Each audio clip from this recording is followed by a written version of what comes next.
This season of Wait For It is brought to you by Big Fig Mattress. So I have a king-size Big Fig because I love to feel luxurious when I sleep, but also when I'm just hanging out, watching television, scrolling my phone, or when I have company over. This mattress is ready to be supportive. Whether you describe yourself as fat, fluffy, plus-sized, or even big-boned, this mattress is going to hold you up. I was apprehensive to get one at first, but Big Fig offers a 120-night trial just to make sure it's the right mattress for you. And trust me, it won't take you that long to decide that this mattress is the one. Go to the link in our show notes and take the Bed Builder quiz to get exclusive discounts on your new Big Fig. Hello, Wait For It listeners. I hope you're enjoying the show. And I want to invite you to check out another OhitsBigRon studio show called Leaving the Theater.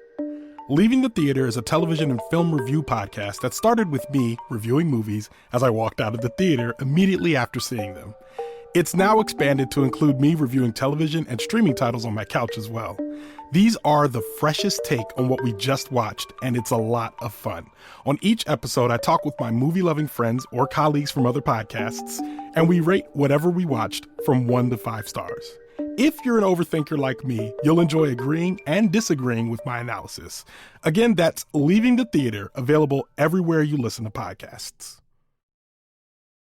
Wait For It is a show about the way we feel about our bodies. Consequently, each episode may include references to gaining and losing weight, eating disorders, weight loss surgery, and weight stigma. If these topics are triggering to you, please take care while listening. We have links to support resources for anyone who may need them in our show notes. Wait for it.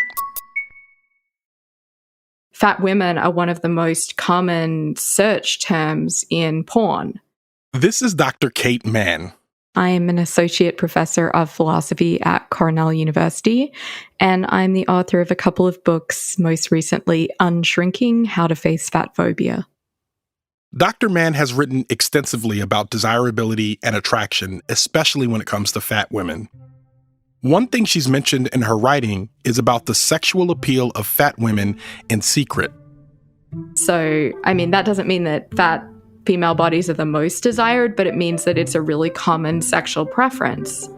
And yet, at the same time, when fat women are on the dating market, when they're on apps, when they're looking to hook up, it's incredibly common to find men who say, I'm not into that, you're too big, you're undesirable. This undesirable part isn't about their sexual value, but about their social value, or rather, their perceived social value. For straight men in particular, your partner should be someone who is kind of high up on a social sexual hierarchy, and that confers more worth on you. As a straight man who doesn't just want someone he enjoys having sex with, oftentimes he wants someone who will confer on him a high social status when he shows her off to his friends, when he considers bringing her home to meet his family, when he considers things like down the line, marriage and maybe children, and being partnered with someone who is seen as desirable is as important, if not more important, than actually desiring her himself.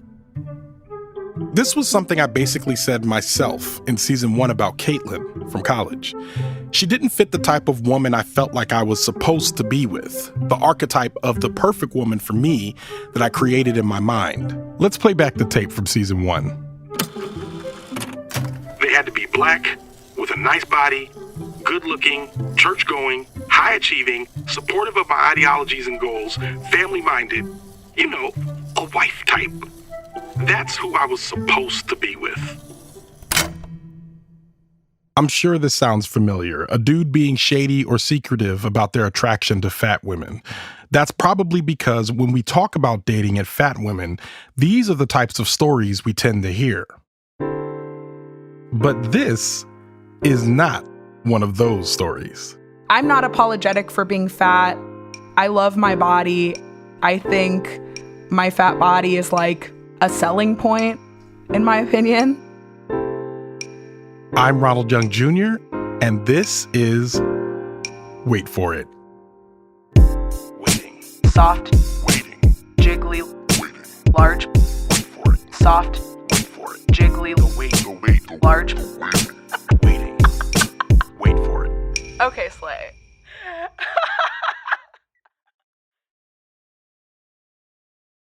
This season of Wait For It is brought to you by Big Fig Mattress. I've been sleeping on a Big Fig for nearly 2 years now, and let me tell you, this mattress is fantastic. As a bigger guy, I've had problems in the past with mattresses that sag over time, but that's not an issue I've had with Big Fig. From the first time I laid on it, I could tell the difference in support. It held me up without being uncomfortable or hard. It has an extra firm mattress edge that gives a bit of a larger sleep surface. It also has something called thermogel cooling technology that, as a person who is almost always running hot, keeps me nice and cool while I sleep. But also, Big Fig is now more than a mattress company. I recently got a hold of their sheets, pillows, and my personal favorite, a big old fluffy adjustable body pillow. Yes, I said adjustable. You can remove some fluff and make it as soft and squishy as you would like. All of these items are now available on the Big Fig website, and you can bundle multiple items and get discounts as you redo your entire sleep system. Go to the link in our show notes and take the Bed Builder quiz to get exclusive discounts on your new Big Fig. Wait for it, listeners. If you're enjoying the show, please rate it 5 stars on Spotify and Apple Podcasts and leave us a good review as well. This helps new listeners find the show and helps us to grow the audience. We want to hit 1 million downloads by the end of this year, and with your help, I know we'll do it. Thanks again so much for listening.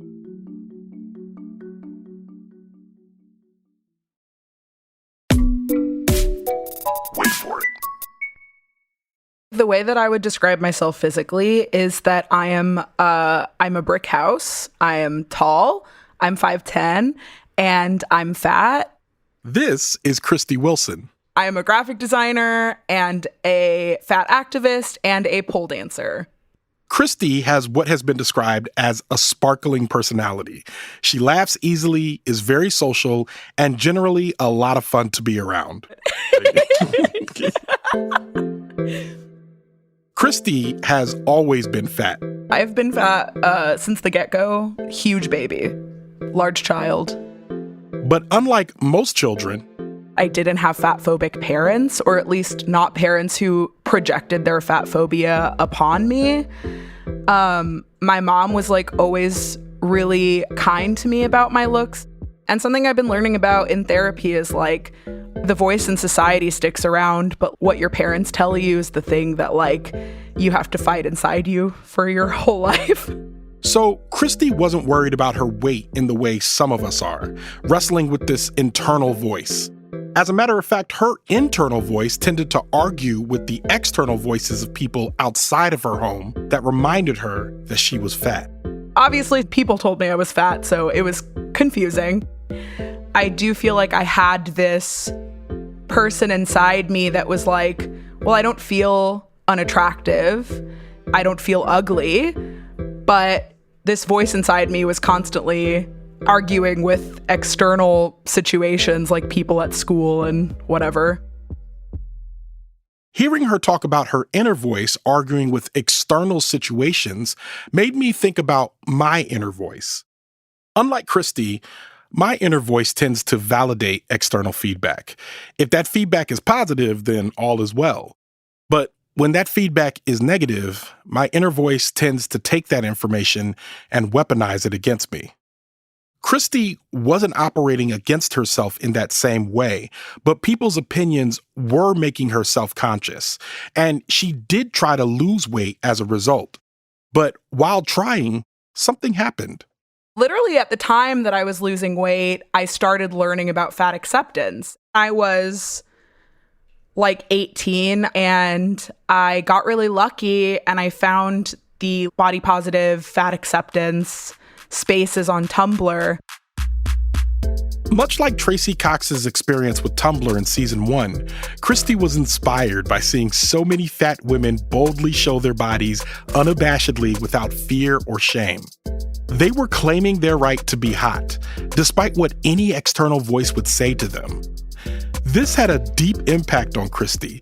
She essentially had found support for her inner voice.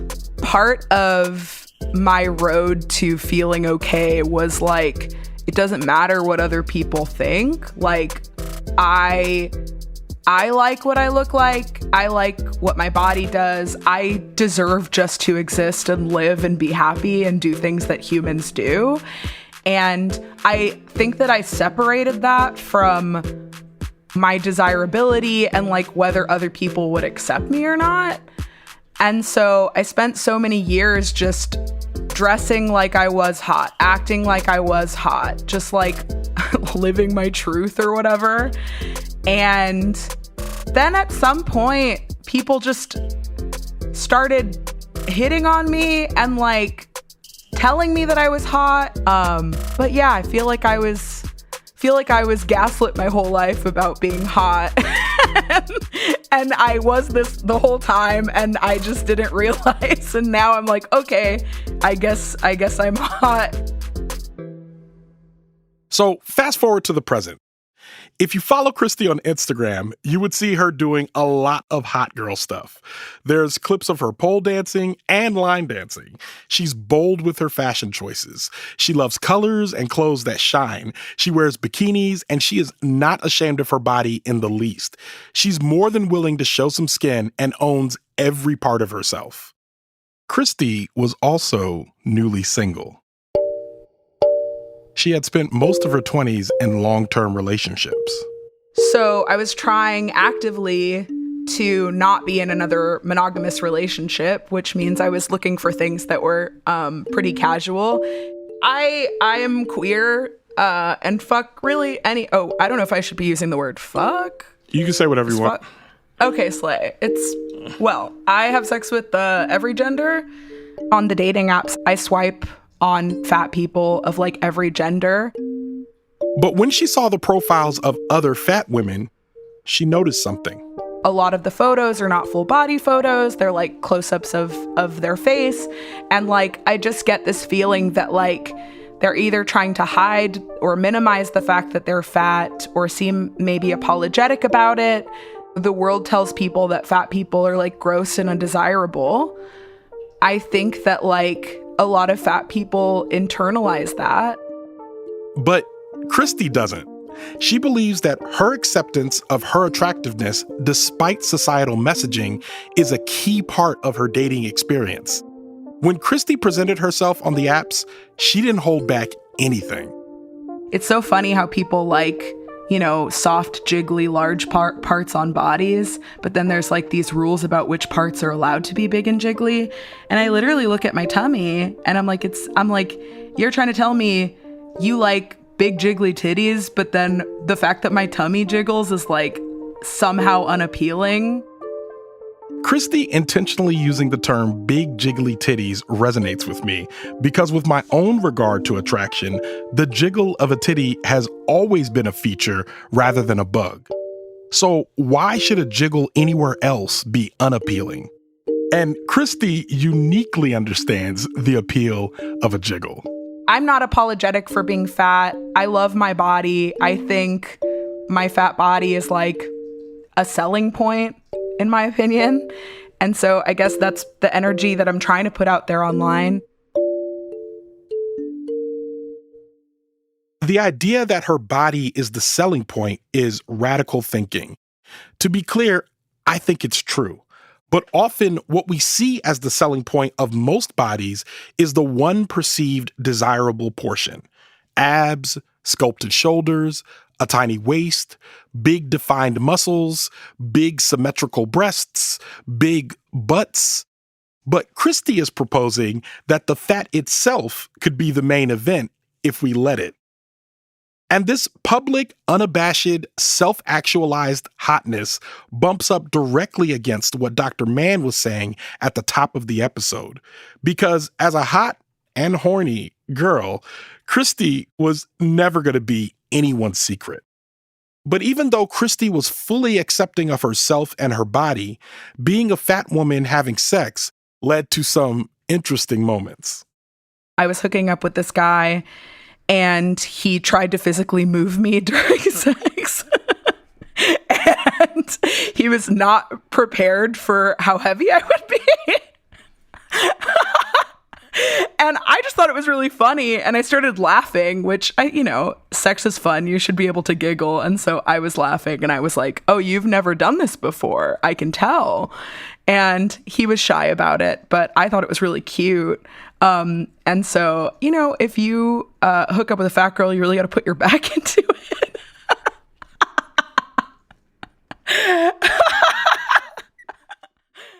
For this guy, Christy was a brand new experience.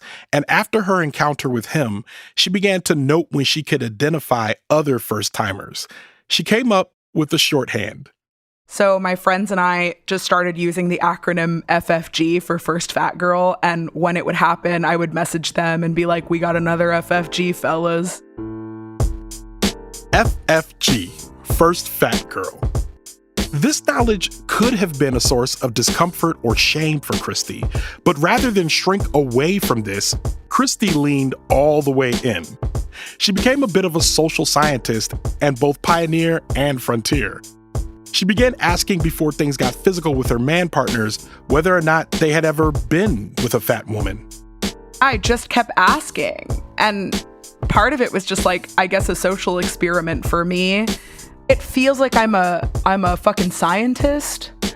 I am studying people and like I'm curious and I'm confused and I think it's really interesting. And sometimes being FFG is like frustrating because I'm like, well, why the fuck haven't you dated and had sex with fat people before? And in her very unscientific research, people weren't always comfortable with this line of questioning. When I ask people about FFG, they get fucking squirrely.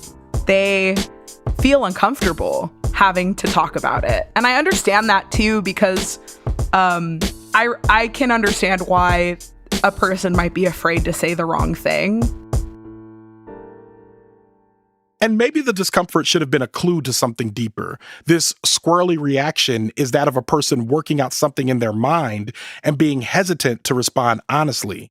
Maybe it's hard for them to say, I'm attracted to you because you're fat, or I'm concerned with what my attraction to you means. But also, when it comes to sex, there are a lot of ways in which society automatically makes us a little uncomfortable. And that's something that both Christy and me understand uniquely. I am an ex-Mormon. I left the religion around 16. I would say 16 is where I started to really question things. And then 18 was where I'm like, yes, I am out. And I just feel like when you grow up in like a pretty repressed religion, it can do stuff to your sex drive. I grew up and still am Pentecostal, and I can say that repression not only does something to your sex drive, it can deeply impact the ways in which you adjudicate your own desires in your mind. As a result, there's a lot of guilt and shame that's inherently linked to the things that we want. By itself, it's a lot to manage in my mind, but to add the additional layer of the shame that comes with how I process my own body creates for a very uncomfortable bedroom situation. And for a lot of folks who aren't religious, the body image shame is enough. I have a close friend, and I was talking to her about the kind of sex I like to have, and she was like, if somebody touched my belly during sex, it would be over. That would be over for me. But Christy doesn't feel that shame. If I have a belly, I want it to be like part of the package. When I'm like with a person, it doesn't matter how the sex is going down, but I will actively grab their hand and I'll put it on my belly, like to be like, this is hot, this is safe, I like this. And in other parts. But despite what Christy thinks about herself, she still finds herself interacting with folks who struggle with their own shame and the concept of fat people being attractive, despite their attraction to them. So I hooked up with this guy who was realizing that he was into fat women, but also realizing that he was a bit submissive. and so him and I hooked up and did some stuff that was new for him, including, him interacting with my large body and like playing around with submissive stuff. It was a really good time, and I could tell he had a good time and I had a nice time. And this man, I know this is shitty behavior, but I laugh because I think it's so outlandish. But this man was like, oh, I need to go outside and smoke a cigarette. I will be right back. And he grabbed his entire backpack. And I was like, oh, that's a weird thing to do if you're just smoking a cigarette. So I had like an inkling of what was happening. And so he went to go smoke a cigarette and then he didn't come back for a long time. And I was like, I think this man flew the coop. Now, typically, this is the part of the story where we'd all feel bad for Christy. But one of Christy's most admirable qualities is her genuine ability to view this as a funny incident that is entirely separate from her value. As an adult, one of the toughest tasks I've faced was and is to untangle my sexual desires from shame. Because my shame caused damage both to the women I've had sex with and to me. This man was doing a version of that to Christy in this moment.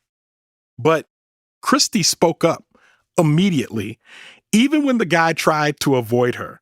Not only did he run away, he also blocked my number. And I was like, at the time, I was like, I know he didn't have a bad time. This is some weird psychological shit. So I was like, I'm going to give this man a piece of my mind. And so I found his Instagram and I sent him, I want to call it a mean message. It was not mean. It was just me saying, hey, that was a very hurtful thing to do. Why the fuck would you do that? You could have just said you wanted to leave. We were done having sex. And so he messaged me like a day later and he was like, I'm so sorry. I liked that so much and I was very scared. It scared me how much I liked that. And that was kind of like a guess of mine for what was going on. So I guess it was like a little bit cathartic hearing him admit it. And so he started begging to see me again, which is really, which is wild. And to be honest with you, the sex was really fun. And so I was like, okay, well, if you Venmo me $20 so that I can get myself some dinner, then I will see you again. And he was like, okay. So it was really funny too, because it was his birthday. So he Venmo'd me $20 on his birthday. Just got a big sigh from Sarah. I love that story.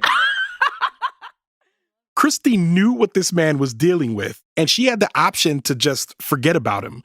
But not only did she confront him, she held him responsible, made him make restitution, and decided in herself that it was fine to see him again. Listening to Christy tell this story, I was struck by how powerful it felt in the moment. I remember thinking, wow, you can do that? And I know I would likely not be in the same situation as Christy. No one has ever attempted to sexually ghost me. But as we talked more and she posited a theory about FFG, I began to realize why Christy felt empowered to speak up. When fat people accept that they're hot and desirable, it kind of like opens up a part of somebody's brain that they've like locked away, maybe. Or it like helps people deal with their shame and maybe awaken something that they weren't aware of. Because I'm not sure if like people always know that they're attracted to fat people or it's something that they always felt that they were just trying to repress. Like, I don't know how it works, but I'm trying to figure it out because I think it's interesting. Christy has decided that the issues that men have with their attraction to fat women will not factor into her self-worth. She refuses to internalize any voice that doesn't validate her hotness. And she's enjoying being an FFG because while she's not exactly on a crusade, she feels pretty pleased to know that in some ways, she's changing minds. I asked one guy, have you fucked other fat women? He said no. I said, did you want to before me? He said, I don't know. I didn't really think about it. And then I said, are you attracted to fat women now? And he said, pretty much exclusively. And I said, do I have anything to do with that? And he was like, yes, you have a very positive influence on that. So do I turn people into fat lovers, or did that already exist inside them? I don't know. I mean, I don't want to give myself too much power. It's going to give me a huge head.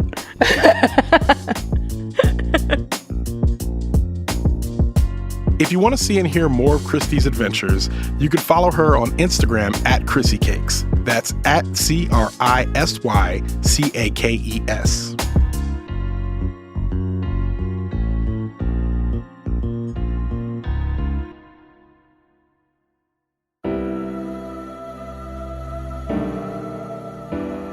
Wait For It is a production of OhitsBigRon Studios and is a proud member of Radiotopia from PRX, a network of independent, creator-owned, listener-supported podcasts. Discover audio with vision at radiotopia.fm. This episode was produced and written by me, Ronald Young Jr. Our story editor is Sarah Deely.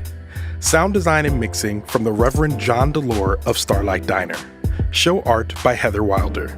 Episode art by Andy J. Pizza.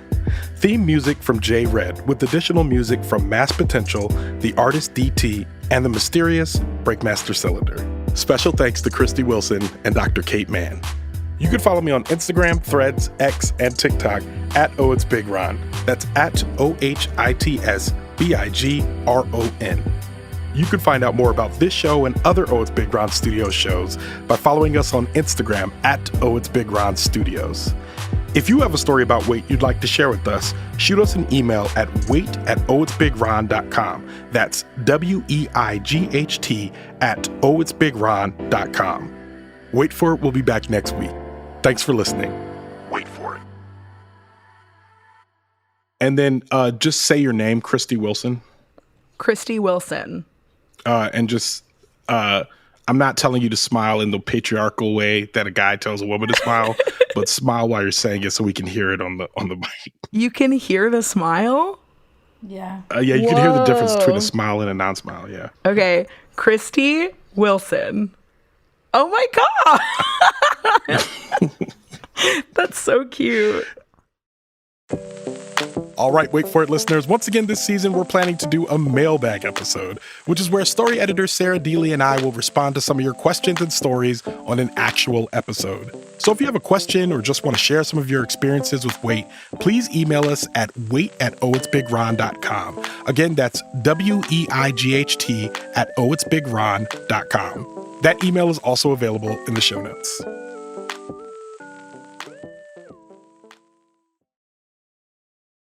This season of Wait For It is brought to you by Big Fig Mattress. Now, I know there are other mattress companies out there, but Big Fig is specifically designed for fat folks. They've made a quality mattress that will last 20 years with a full replacement warranty and a 120-night trial just to make sure it's the right mattress for you. You know, sometimes when I travel, after a few nights of sleeping on those hotel beds, coming home to my Big Fig mattress is a vacation from my vacation. And listeners, you can have that vacation too. Go to the link in our show notes and take the Bed Builder quiz to get exclusive discounts on your new Big Fig. Radiotopia.